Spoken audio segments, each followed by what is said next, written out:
et nomine Patri, et Filii, et Spiritui Sancti. In 1540, near Macon, Georgia, in what is now the Diocese of Savannah, a Catholic priest in the company of the Spanish explorer Hernando del Soto baptized a baby, Ego te baptizo in nomine Patri. the first in the New World. Today, in that same area of Georgia, stands the Nazareth Home, a sanctuary for young girls and their newborns who need help in a joyful yet troubled time.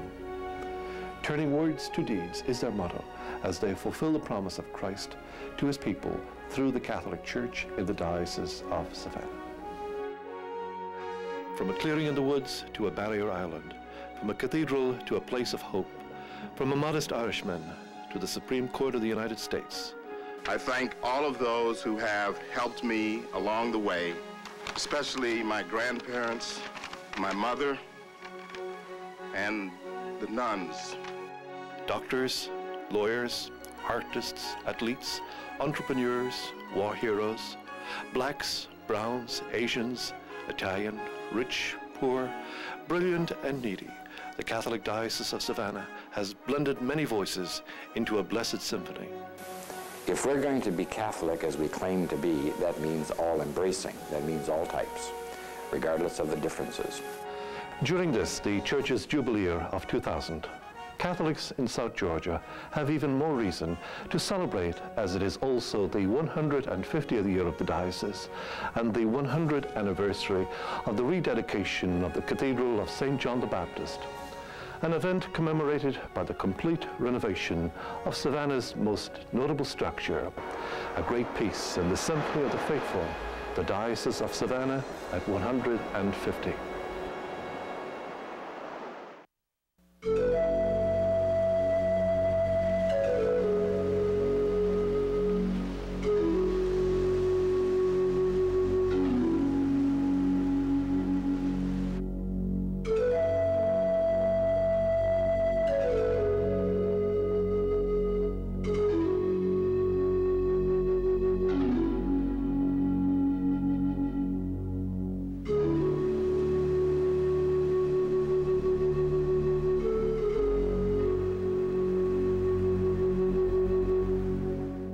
Christians came to Georgia aboard Spanish ships following the course set by Columbus's voyage of discovery.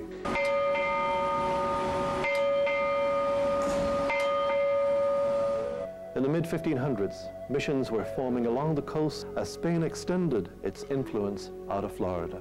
And while the quest for gold drove many to the New World, such was not the case for 5 Franciscan friars who set up missions on and around Georgia's barrier islands. Father Pedro de Carpo at Darien, Father Blas Rodriguez at St. Clair near Eulonia, Father Francisco de Barascola on St. Simon's, and Father Miguel and Brother Antonio on St. Catherine's Island. These 5 Franciscans set about evangelizing the Native Americans on Georgia's coast, the Wale Indians.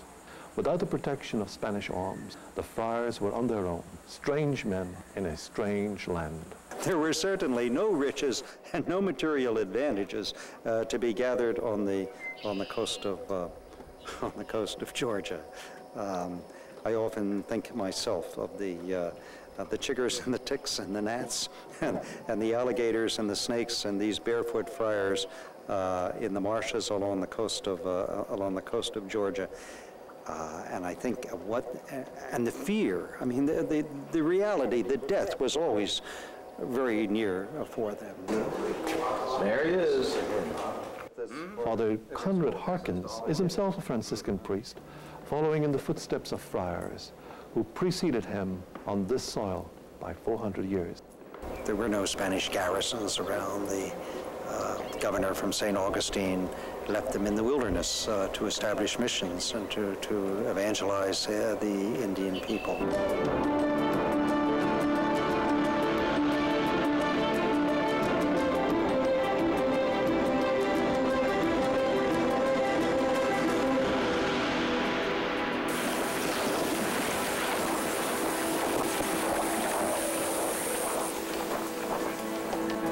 To the obvious natural dangers that threatened the friars were also added the uncertainties of the relationship with the Walley Indians. And the great question of the hour: could the gospel take root on the sandy beaches of St. Catherine's as it had throughout the Western world? These parishes that were founded here were the beginning of a whole mission chain which flourished, in which many Walley Indians found the Christian faith. It was a wedding that spoiled the relationship between the Franciscans and the Walley. Wanillo was the heir apparent to the cacique or chief of the Walleys. When Wanillo decided to take a second wife against the teachings of the Catholic faith, the Franciscan friars were put in an untenable position. This was not a question of Spanish law. This was a question of the teaching of Jesus. How could you be a Christian and accept the gospel and then not live according to the gospel? How could the friars tell him it was all right for him to do that? They had to tell him that he couldn't possibly do that. Repudiated publicly, Wanillo gathered a band of men and set about to destroy the mission and the missionaries. First to die was Father de Corpa at Darien. Next to be martyred, Father Blas Rodriguez at St. Clair. On St. Catherine's, Father Miguel and Brother Antonio were defended by the Walley chief, who offered all he owned to spare the lives of the Franciscans. But Wanillo refused and tomahawked the friars to death on a spot now distinguished by a cross of palms, where Christian Indians were buried alongside their Spanish priests. That the souls of the faithful departed. Bishop Kevin Boland of the Diocese of Savannah believes that the Franciscans died martyr deaths in defense of immutable principles of the Church. They were killed in the name of that, and because they were not willing to compromise, as it were, the teachings of Christ with regard to the sacredness of marriage. Yes, these are the teachings of Christ. I do believe in the teachings of Christ, and I'm willing to die for the teachings of Christ. That's what these five men say to us. Would it be safe to say that what we see here today is the same as what it was 400 years ago? I think it would be very safe to say it's the same view. Same view. In 1984, the Bishop of Savannah, Bishop Raymond Lessard, began the process which may lead to the 5 Jordan martyrs becoming saints in the eyes of the Catholic Church. And it is that cause that occupies Father Conrad Harkin in his search for truth in the South Georgia soil. I was always conscious every day when I went out and worked in the sand that this sand was sand that was stained with the blood of my confreres. How did they discover? How do you find a Spanish mission? I was just found Okay. For Bishop Kevin Boland, the Jordan martyrs are in an appropriate place to discover a central truth of the faith, a truth that is the thread that weaves throughout the history of the Diocese of Savannah. It's a reminder to us, it's not in numbers that we find the richness of faith, but perhaps in the minority of numbers we find a great steadfastness, a great courage, a great commitment to the properly understood values of what it is to be a Catholic Christian. And those values are as prevalent and as important today as they were 400 years ago when the Franciscan friars came to this part of the United States.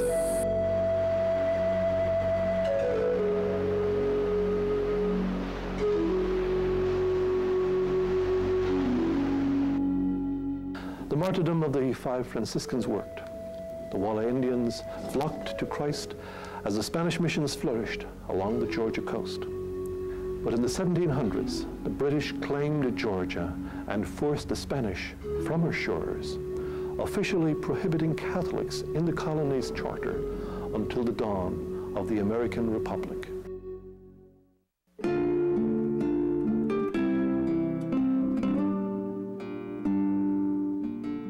In 1790, a handful of Maryland Catholics, seeking to improve their conditions, cast their lot together in an emerald green corner of Georgia known as Locust Grove. There they would establish the first Catholic church in the state, despite the odds against them. They cleared a clearing, they built a church. We think it was somewhere around here in this graveyard area. They built it of logs. The first church was a little log-hewn building that they literally sort of built out of the forest surrounding. And here they met to worship and to pray, and whenever a priest came by, they would say Mass. I'm going to the altar. Today and for the past 50 years, the church and cemetery at Locust Grove have been cared for by Johnny O. Stevenson, whose 89 years cannot deter his energy and commitment to the little clearing and the wooden building that are the diocese's birthright. It's really sad. Well, Stevenson can tell you about the Franciscan sisters who raised him, about the priest who was with him in the Pacific in World War II, about the fathers who had served in this little outpost. I've been fighting to death 40 years. It was shambles when I came here. But looks a little better now. And every priest they've sent me since I've been here has been a lovely priest, been good. Never had no bad priest. They've all been good. So I couldn't ask my Lord for anything else but the good priest, and most of them been Irish, thank God. But mostly, well, Stevenson can tell you about the people buried here. I'm not too sure of what year the yellow fever struck purification. I can't tell you that. But there is what the yellow fever did in Sharon, this brick wall here. You see, there's most of them are children in there. Most of them are children. And the stories now unreadable on the stones scattered in the grove, but perfectly clear in Johnny O's mind. He is supposed to be here. You'll gather that after a few minutes of hearing him talk. But for him, who would know or care about a clearing in the woods and a clapboard church, few would recognize that a diocese was born here out of the sadness, determination, and faith recounted on these headstones. But Johnny O. Stevenson knows that it is his mission in Locust Grove. I was privileged to meet the priest that said the last mass to me before I lost my ship. He later came here, and that was the greatest blessing I ever had. I saw him here after all the war years. So I feel like all that I'll ever have or ever amount to, I'll owe it to this little church. Among the graves in his care are the first belonging to Catholic African Americans, slaves baptized into the Catholic families and Catholic salvation. That sunken place there is probably one. Yeah, there's another one. There's another one. Now the thing that is such a blessing is they were converted to Catholicism before they passed away. There's a place in purification there upstairs which you would think was the choir loft, but their slave used to go there to meeting. And beside them, the Irish, small in number at first, but never lacking in influence or determination. About the 1820s, you begin to see the first influx of the Irish coming in, and of course, tragically, in the middle of the 1800s with the potato famine, large numbers of Irish forced to leave their land because of economic necessity.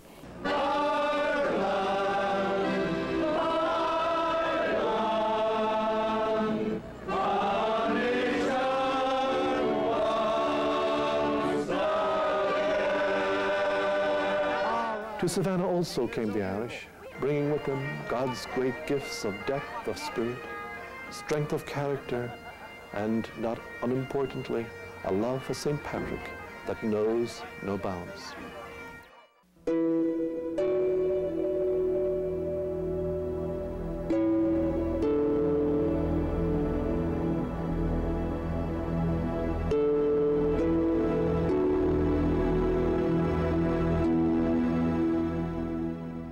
The potato famine that drove the Celts out of their homeland also drove them closer to the heart of God.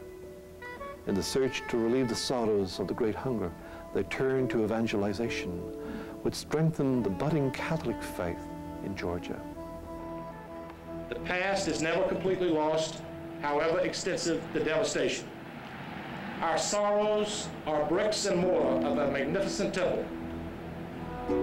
What we are today and what we will be tomorrow are because of what we have been. What we are today and what we will be tomorrow is because of what we have been. Today, Lord, in this hallowed place, we are a remembering people. We remember the Irish men and women of the past. May they rest in peace. We remember the men and women of the present.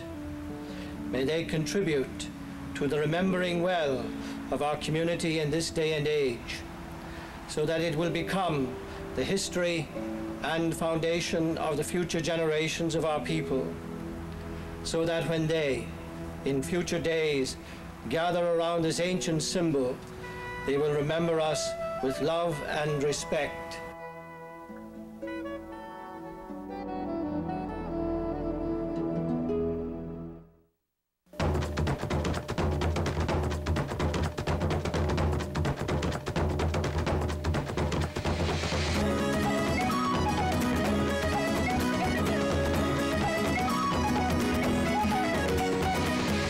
In 1823, a small band of Irish and Irish sympathisers marched down Savannah's streets on March 17th in honour of Ireland's patron, St. Patrick.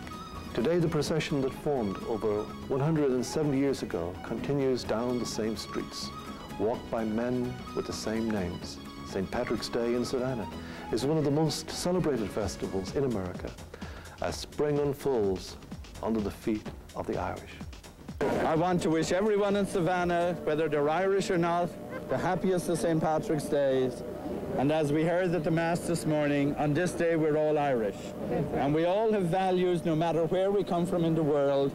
And today we celebrate with the Irish, tomorrow we'll celebrate with someone else. But God loves all of mankind, but today we think he loves the Irish in a special way.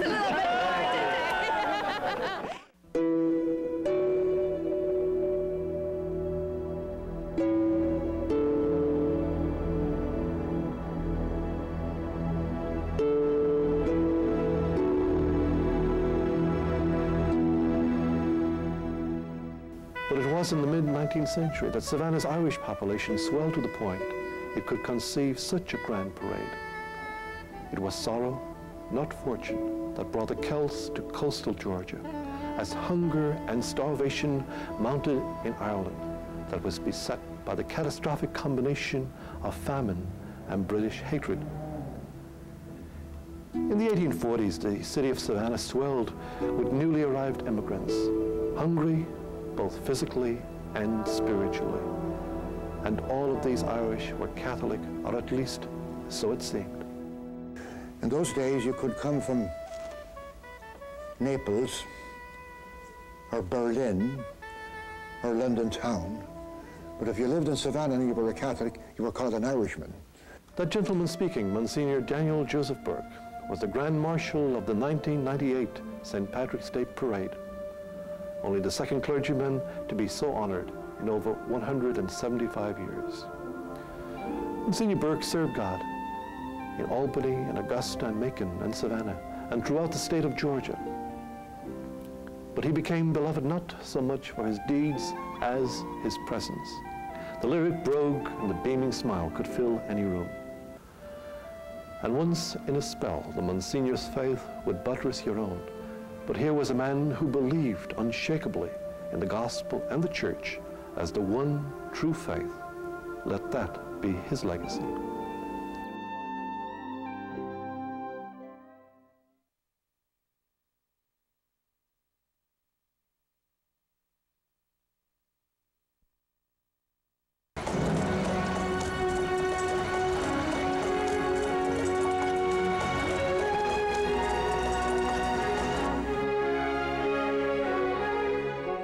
In June of 1845, 6 Sisters of Mercy made the journey from Charleston to Savannah to help sustain, nourish, and educate Savannah's poor.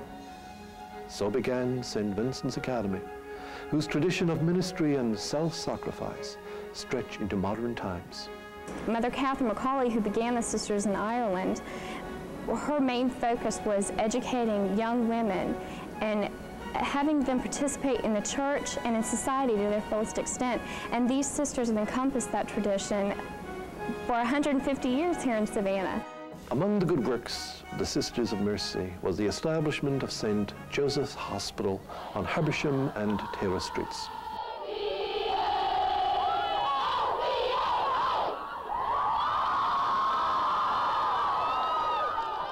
a piece of property the sisters got in trade when they gave their own adjacent land to the bishop so that he might build a cathedral that would later become a civic treasure.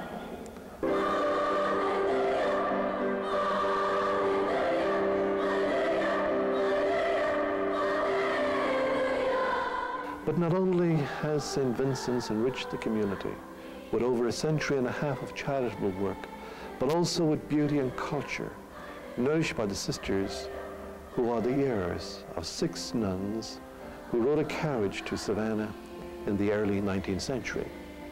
We have the foundation, and we want to hold on to that, and we look, so I was thinking today, looking back at those early sisters and what they have done, you know, it gives you the courage to look forward, you know, with the same determination and vision, you know, and hope for the future.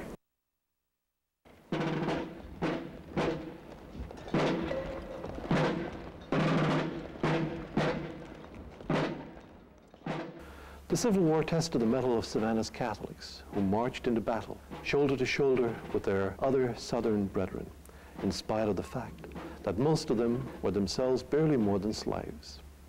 Some of the buildings down there that the freed slaves had moved out of and called those buildings uninhabitable, and yet the Irish immigrants moved into them.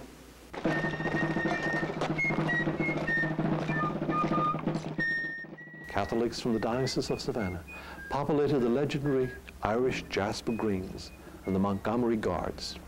But it wasn't on the battlefield that Catholics most distinguished themselves, but in the hospitals and prisons. To the great worldwide tradition of Catholic sacrifice, now add the name of Father Peter Whalen, whose ministry at the Confederate prison in Andersonville was conducted amidst suffering and human misery that only a saint could overcome. After we had been prisoners for some time, Father Peter's one suit of clothes became so decidedly shabby that it hurt us all to see him so apparelled. Well, accordingly, his measurements were secretly taken and an elegant new suit made for him. Well, that night as he slept, the old clothes were taken and the new ones put in their place. The old man was perfectly delighted with them, showing a little harmless vanity in their possession, and that was really touching. Later in the day, I met him with his old suit on once more. He explained that he had met a new prison arrival who had been captured while swimming a river with only his underclothing on. The poor fellow was in a wretched condition, and to him, Father Whalen had given the new suit. I asked him why he had not given him the old clothing, and his reply